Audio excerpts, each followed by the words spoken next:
Hello दोस्तों, मैं हूं हनी शर्मा और आप देख रहे हैं इंडिया डिफेंस बात, जिसमें हम लेके आते हैं देश और दुनिया के डिफेंस से रिलेटेड बड़ी खबरें। तो चलिए जान लेते हैं। दोस्तों, आज की हमारी पहली खबर काफ़ी ज़्यादा पॉजिटिव है और आप इसे नेवी की तरफ से उठाया गया एक काफ़ी महत्वपूर्ण कदम भी कह सकते हैं। दोस्तों, आप सभी को पता ही है, अभी हाल ही में भारतीय नेवी को HAL ध्रुव एडवांस लाइट यूटिलिटी हेलीकॉप्टर के मार्क 3 वर्जन के कुछ यूनिट मिले थे।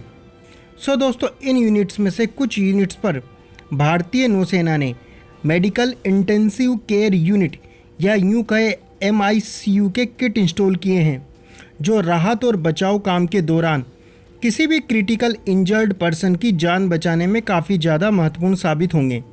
क्योंकि दोस्तों, कई बार मौसम सही नहीं होने के कारण सही समय पर पेशेंट को हॉस्पिटल पहुंचाना काफ़ी ज़्यादा मुश्किल हो जाता है। तो ऐसी कंडीशन में अगर हेलीकॉप्टर के अंदर ही इतनी ज़्यादा सहूलियत मिल जाएगी तो पेशेंट को ज़्यादा समय तक क्रिटिकल सिचुएशन में भी बचाया जा सकेगा। दोस्तों, फिलहाल यह किट जिन हेलीकॉप्टर पर इंस्टॉल किए गए हैं, यह भारतीय नेवी के INS हंसा नेवल एयर स्टेशन से ऑपरेट किए जा रहे हैं, जो कि गोवा में मौजूद है, और आने वाले समय में इसे और हेलीकॉप्टर के ऊपर भी इंस्टॉल करने को लेकर नेवी का इरादा है। दोस्तों, इस किट के अंदर 2 set defibrillator, multipara monitors, ventilators, oxygen support के साथ साथ इन्फ्यूज़न और सीरिंज पंप भी शामिल है, जो कि क्रिटिकल इंजर्ड पेशेंट के लिए काफ़ी मददगार साबित होते हैं। दोस्तों, बात करते हैं हमारी अगली खबर की, जो कि हमारे नाकाम पड़ोसी की तरफ से आ रही है। दोस्तों, पाकिस्तान के प्रधानमंत्री इमरान खान ने एक बार फिर वही पुराना राग अलापा है कि पाकिस्तान भारत से तभी बात करेगा जब भारत 5 अगस्त 2019 से पहले जो जम्मू कश्मीर में धारा 370 और आर्टिकल 35 से लागू था, उसे वापस लागू करे। दोस्तों, इमरान खान उन प्रधानमंत्रियों में से एक है जो बात बात पर अपना स्टांस बदलते रहते हैं। कभी उनकी तरफ से स्टेटमेंट आता है कि वह भारत से बात करेंगे, तो कभी सीधे तौर पर यह कहते हैं कि भारत को पहले उनकी शर्तें माननी पड़ेगी। इतना ही नहीं दोस्तों, उन्होंने ये सारी की सारी बातें पाकिस्तान के योम तकबीर के मौके पर की। दोस्तों, योम तकबीर का मतलब है महान दिवस या महानता का दिन। दोस्तों, यह वही दिन है जब पाकिस्तान ने भारतीय परमाणु बमों का जवाब देने के लिए पहली बार परमाणु बम का परीक्षण किया था, और उसी को पाकिस्तान हर साल 28 मई के दिन योम तकबीर के नाम से मनाता है। और दोस्तों, पाकिस्तान के कई जर्नलिस्ट इस दिन की महानता का बखान भी करते हैं, और इसका सबूत है यह वीडियो। में तो कोई शक नहीं है कि जो डिफेंस होते हैं, मिलिट्री एक्सपेंडिचर होते हैं, वो उसको करना या रखना या फौज रखना, बड़ी फौज रखना, ये एक चैलेंज तो होता है। और हम देखते हैं कि जब से पाकिस्तान आज़ाद हुआ, भारत जो है वो शुरू से ही जिसे वो हमारे जुबान में कहा जाता है ना, मैली आंख से पाकिस्तान को देखता था, जो हमने सुना पढ़ा देखा। लेकिन उधर से इंडिया हमसे बड़ा भी था, हमें अपनी सिक्योरिटी भी बचानी थी, तो पाकिस्तान के पास कोई चॉइस नहीं थी सिवाय इसके कि हम गैरिजन स्टेट तो बन गए, हम एक सिक्योरिटी स्टेट तो बन गए, लेकिन हमें अपनी सर्वाइवल एंड सिक्योरिटी के लिए सारा कुछ करना पड़ा। और न्यूक्लियर वेपन जब हमने टेस्ट किया, हमने कोई उसके लिए कोशिश तो नहीं की।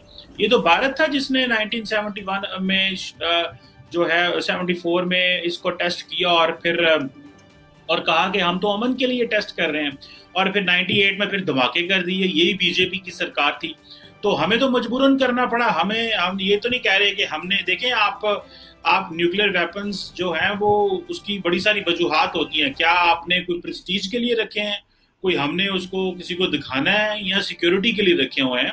हमने वो सिक्योरिटी के लिए रखे हुए हैं, और उसी की वजह से आज पाकिस्तान और भारत में जंग नहीं हो रही। अगर पाकिस्तान के न्यूक्लियर वेपन्स ना होते तो यकीन करें कि ये जो एक स्ट्रेटेजिक इम्बैलेंस होना था, ये इसने भारत का जो कॉन्फिडेंस था वो आसमान पे छू रहा था। और मुझे याद है वो LK अडवाणी और बहुत सारे और जो इंडिया के वो लोग थे, वो कहा करते थे जी अब तो कोई बात ही नहीं है, पाकिस्तान को हम जो है ना, वो खित्ते का बैलेंस बदल गया है, अब तो हम ये करेंगे वो करेंगे, और पाकिस्तान को थोड़ा सा है ना अपनी लिमिटेशंस में रहना चाहिए। लेकिन फिर जैसे हमने टेस्ट किए तो उनकी भी जाग बैठ गई। तो जो न्यूक्लियर वेपन्स हैं वो हमारे they are very close to our heart and security, and we just can't talk on इसके ऊपर तो कोई बात भी नहीं हो सकती। दोस्तों अब आते हैं हमारी अगली खबर पर। लीजा कर्टिस ने भारत के लिए बहुत बड़ी बात कही है, जो कि अमेरिका की इंडो पैसिफिक सिक्योरिटी कमांड की डायरेक्टर हैं। उन्होंने कहा कि भारत और अमेरिका के रिश्ते कोरोना काल के 2 महीनों के दौरान और ज़्यादा मजबूत हुए हैं और दोनों ही देशों के सामने एक जैसी समस्याएं और एक जैसी चुनौतियां हैं। उनका सीधा साधा इशारा चाइना की तरफ था। साथ ही उन्होंने यह भी कहा कि कोविड के दौरान भारत और यूएसए ने एक दूसरे की काफ़ी मदद की है और अमेरिका आने वाले भविष्य में इंडो पैसिफिक रीजन में भारत को एक बढ़ती हुई ताकत के तौर पर देखता है।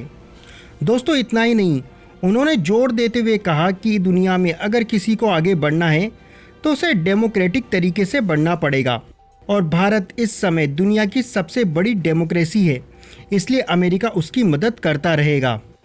साथ ही दोस्तों उन्होंने क्वाड, जो कि अमेरिका, इंडिया, जापान और ऑस्ट्रेलिया का एक इकोनॉमिक फोरम के साथ साथ मिलिट्री कॉरपोरेशन फोरम भी है, उसको और मजबूत बनाने पर भी उन्होंने जोर दिया। दोस्तों अमेरिका का धीरे धीरे भारत की तरफ आना निश्चित तौर पर ही इंडियन ओशन में भारत की प्रेजेंट को और बढ़ाएगा और आने वाले समय में चाइना के लिए इंडियन ओशन में मुश्किलें बढ़ने वाली है। दोस्तों उम्मीद करते हैं आपको ये वीडियो पसंद आया होगा। अगर ये वीडियो पसंद आया तो प्लीज़ वीडियो को लाइक करें और इस तरह के और वीडियो देखने के लिए हमारा चैनल सब्सक्राइब करें। तब तक के लिए जय हिंद, जय भारत।